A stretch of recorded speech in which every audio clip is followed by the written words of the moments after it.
Quelles sont les différentes couches qui composent la Terre? La Terre est recouverte d'une fine croûte rocheuse, en dessous de laquelle se trouve le manteau, qui est solide, puis le noyau. La partie extérieure du noyau est liquide, mais l'intérieur est constitué de métal solide. Qu'est-ce que le noyau interne? C'est la partie la plus centrale du noyau. Elle mesure environ 2500 km de diamètre et est principalement constituée de fer et en moindre quantité de nickel.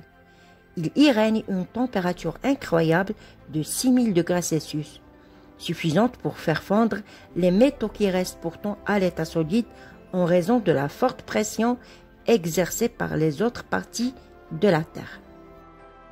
Qu'est-ce que la couche liquide qui flotte autour du cœur de la Terre?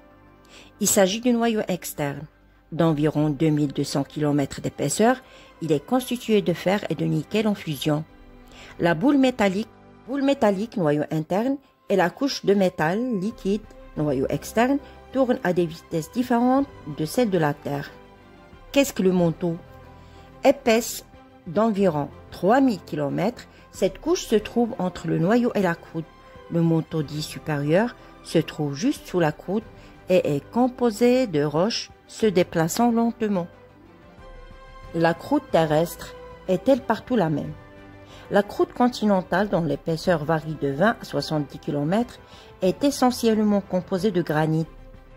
La croûte océanique, plus fine, environ 8 km d'épaisseur, contient principalement du basalte et forme le fond des océans.